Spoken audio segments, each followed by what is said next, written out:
What is up, people of the internet? It is me, Real American Politics, back in with a new video, and today it is time that we do the July edition of my gubernatorial predictions for the 2022 midterms. That is right, folks, it is prediction week, and we are back with the governor's prediction. Now, there's been a lot of things happening the past couple of weeks for governor's races. Wisconsin, for example, the endorsement of Tim Michels. Arizona, things heating up there. Oregon, we officially have a nominee, etc., etc., etc. Now, before we get into today's predictions, I hope you enjoy these type of videos.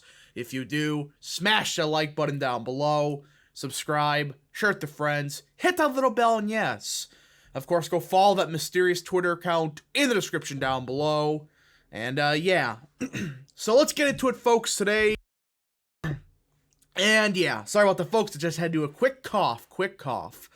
And, yeah, so things have happened since the last prediction. We had some primaries, clear polling data again, just like the last video. It's going to be an R+6, R+7, R+8, potential R+9 electorate, so, or generic ballot. So that's kind of where things are heading as we speak. And it's going to be, interesting to see what the generic ballot really is because, some of these predictions are going to be solely based on the fact this is an R+6 electorate, or R+7.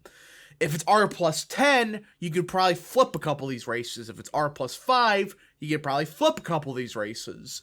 So yeah, it's going to be a very interesting elections for governor's races this year. Because, again, with turnout, this cycle is going to be very important for gubernatorial elections. As, I know it's important for the candidate quality, but if you have good turnout for your base, it doesn't really matter. So, let's hope that we have good turnout. But enough of that crap, let's get into it. So, of course, all the safe states. Do I gotta say anything? There's nothing to talk about these states. No matter what you do, they're going to go safe Republican. Iowa, Democrats really don't have a candidate there. Of course, Vermont, New Hampshire, Phil Scott and Chris Sununu. Again, Sununu has been a big, fat disappointment. But, it is what it is. They're going to win those states fairly easily. Now, I know people are going to be talking about Nebraska first. I'll be making a whole video on that. That was a one-off, all right? What happened to Nebraska first? That's not going to indicate, it's a blue wave all of a sudden. No, the candidate Republicans had was bad. It was a weird turnout, and the Democrats spent a lot of money there. That's what happened. Republicans still won it, so I don't want to hear this garbage about Nebraska first. Also, Roe versus Wade. It's going to be a bit more important for the gubernatorial elections, yes. But people are already forgetting about it, so it is what it is. For the Democrat races, of course, I really don't think I gotta say much. Colorado, don't even waste our time there. Maryland, I know there's a big controversy going around about, Trump endorsed a candidate there, all that good stuff. But either way, both candidates are losing by like 10 points. Hogan was a rare breed in Maryland that he could win. His endorsement, I don't think, would win. All right, so it's just my opinion. So it's like, okay, I don't really care who Trump endorses because Hogan was the only one I think could really win that state. Even his endorsed candidate, I just don't see her winning. But yeah, that's that for the safe states. Well, of course, Massachusetts. That's it for the Democrats. For sure. We'll get to New York in a second because I know people are going to be bitching about that one. But we'll get to that in a second. So this, folks, is kind of the for sure, no matter what you do, you shoot somebody, they're going safe Democrat or Republican. Now, as for the other safe states, I think New York is safe right now. The turnout was not good for the Republicans. And again, that could be, based on the fact it was just a governor's race. Maybe with congressional turnout being a bit better, Republicans have a better chance. And I know the Working Families Party, I think that's what it's called in New York, has their own candidates. So they're going to get like 3-4% of the vote probably. As of now, though, the turnout did not look good in New York. It may be a one-off. We just got to see what the primaries will look in August because, again, they had shenanigans with the redistricting and stuff. So New York is safe Democrat. I'm putting Texas and Florida safe Republican. It ain't Ohio. Texas, it's not going to be close. Abbott's going to beat the living crap out of Beto. Political career, dead. Florida, Ron DeSantis is going to crush whoever he goes against. Again, if he goes against Charlie Crisp, he wins by like 9 or 10 points. Goes against Nikki Fry, the loser, he wins by 15. So it doesn't matter. That state's non-competitive this cycle. Don't waste any money there. And I know DeSantis is building a big war chest, but I think that's more so for 2028. That's my opinion. We'll make a whole video on that. That race not competitive. Also forgot one, Rhode Island. Just, it's traditionally closer, but Republicans don't have a good candidate. I mean, Rhode Island, you need a, somewhat of a quote-unquote moderate Republican. But the Republicans just don't have the candidate there this cycle. And, yeah. So this focuses the 13 states that I don't think should be safe either way. Let's start in the great state of Oregon. I think Drazen's going to win the Oregon governorship. I just have this feeling, especially with Betsy Johnson on the ballot, she's going to screw over the Democrats. And Republicans just need to get their base out. If they get their base out in Oregon and do even mediocre with independents, they're going to win this race. Betsy Johnson is screwing over the Democrats the most. And Republicans have a good candidate. Democrats, not so much. Plus the red wave here. You continue adding all these factors in. I think Oregon's flipping.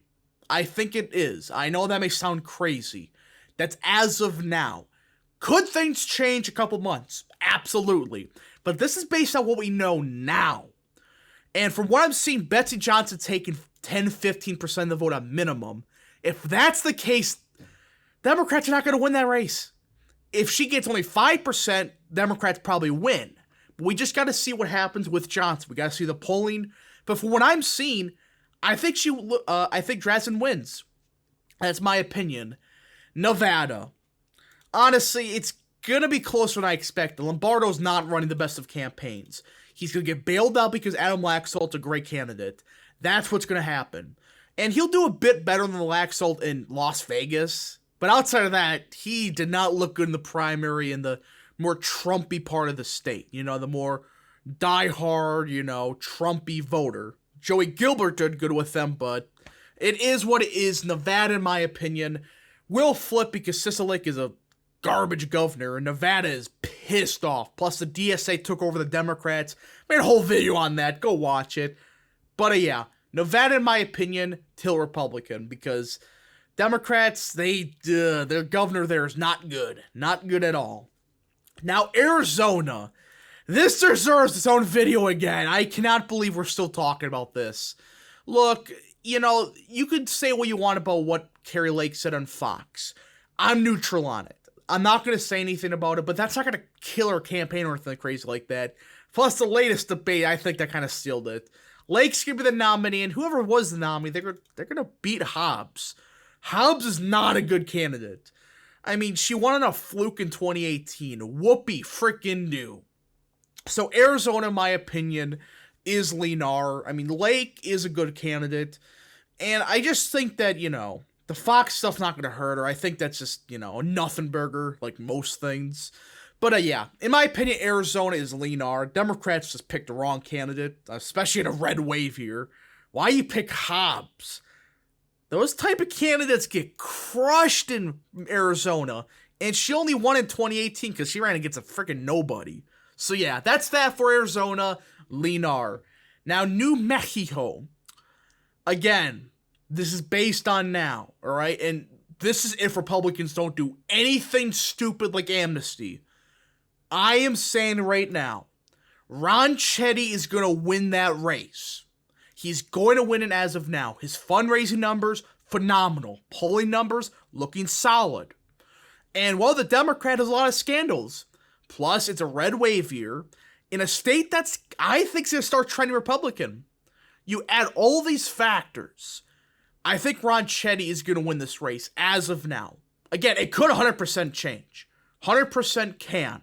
But as of now, I just see New Mexico flipping to the Republicans. Again, we're talking about a red wave here. This is R+6, R+7, upwards of R+8 generic ballot. I'm getting sick and tired of these people claiming it's going to be an R+2 year. It's an R+6, 7, or potentially 8, 9, 10 generic ballot. It's not going to be R+2. Only way it happens if amnesty pass. That's the only way it could happen. And I don't think that's going to happen. Kansas, I don't got to say much. I mean, Kelly's going to, do better than, most Democrats, but she's still going to lose. That's all you need to know about Kansas.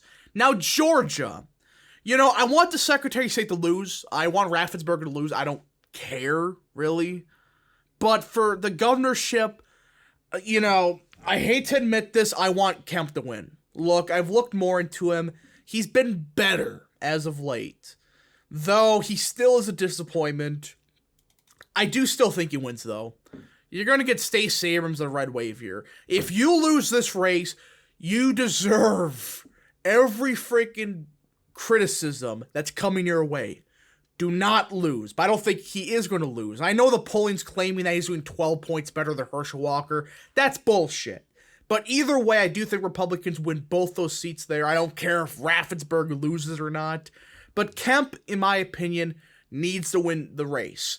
I wanted Perdue to win. Didn't run a good campaign. Kemp did. It is what it is. But my opinion is, hopefully, Kemp wins, because if Stacey Abrams wins, it's over. There's no chance of saving Georgia. Now we get Minnesota.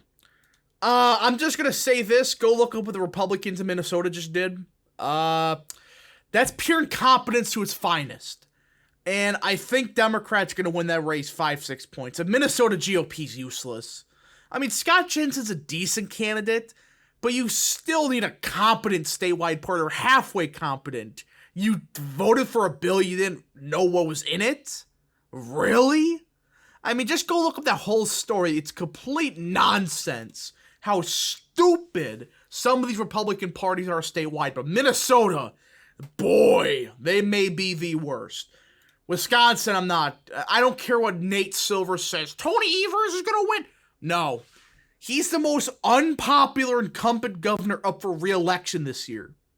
The most unpopular in a red wave here. And no matter who you run, Republicans still win this race. Now, Tim Michels is a Trump-endorsed candidate. I'm still undecided who I'm going to vote for. But either way, Michels has a shitload of money. Cleefish, in my opinion, is good on the issues, and she would get the Trump base out more, in my opinion. But either way, Republicans are going to win this race. And I think Republicans do win it by 5, 6, 7 points. Evers is not well liked here. Trust me. Outside of Madison, which, again, it's Madison, it's nothing but this guy sucks. He ran as a moderate in 2018, barely won because of shenanigans that happened in Milwaukee. I'm not going to allege anything. But either way, he ran as a moderate. Now he's running on basically post-birth abortion. That's essentially what he's running on. He is going to get slapped. He is useless. Illinois is going to be within 10 points. Bailey, his disadvantage is, will he do good with independents? And I think that's his disadvantage. He will not, in my opinion. However, it appears he's getting the base out, which, in a state like Illinois, which is, a Biden plus 16 state, that's not everything. You need to win independents. But if you get your base out, you're automatically going to shift the state by like 6, 7 points, especially in a midterm. And he got the base out. Republicans, I think, outvoted Democrats in Illinois, or came close to at least. That's pretty damn good. And I think Republicans definitely have a turnout advantage compared to most years in Illinois. The problem is I don't think Bailey's going to do good with independents. If this was Jesse Sullivan, maybe a different story. But we just got to see what happens. Could Bailey win? Absolutely. Is he? I don't know. But if he does win, that would be hilarious. You get a MAGA candidate in Illinois and they win. That makes you really question why we were electing these liberal Republicans all these years. If frickin' MAGA Republicans can win in Illinois. I know it's a red wave here, but go look up the 2014 Illinois gubernatorial election. The Republican that year sucked. So if Republicans win that race, I would laugh. But as of now, I do think Barely's going to lose by like 5, 6, 7, potentially 9 points. It is a matter of turnout. Michigan, I don't know who the Republican's going to be. I'm not going to be, making a prediction with Michigan, making a, lean Republican. The problem is, I don't know who the candidate's going to be. And I know there are a couple good ones, but there's so much uncertainty about this race. I'm just going to play it safe for now. This is going to probably change. I'm putting a lean Democrat. It's just the safest option, especially with the uncertainty of the primary. We don't know what James Craig, how he's going to do with the writing campaign. We just got to see what happens. Pennsylvania. I cannot believe I'm about to do this, but polling's indicating it. The metrics are indicating it. Everything. The ground is indicating it. Pennsylvania gubernatorial election. I think it's lean R right now. I 100% think it's going to be a lean R this fall. I am, very sorry to all the Mastriano supporters that I was crapping on. Them claiming that he would do better than Barletta. I always thought Mastriano would win 90% of the time, especially against Shapiro. My fear was he was going to run a disastrous general campaign. In fact, he may be running the best campaign of any gubernatorial candidate this cycle. Look, he's been a boomer on social media, but he's been doing it correctly. When he's talking about election integrity, he's like, you know what?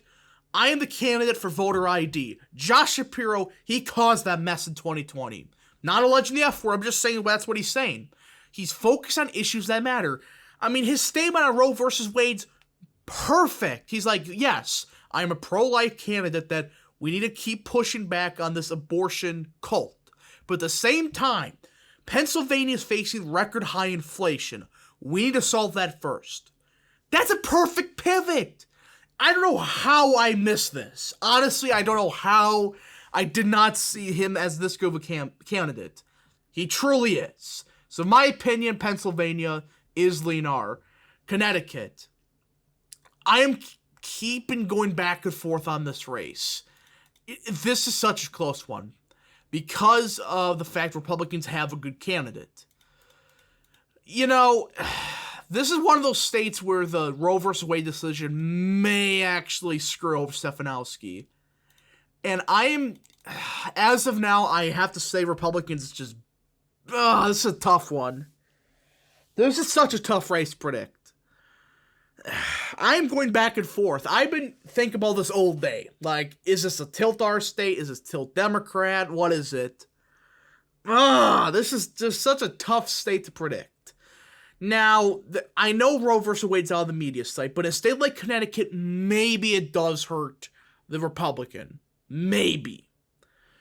It's one of those things that I'm going back and forth on. But, again, it's such a close race. You know what?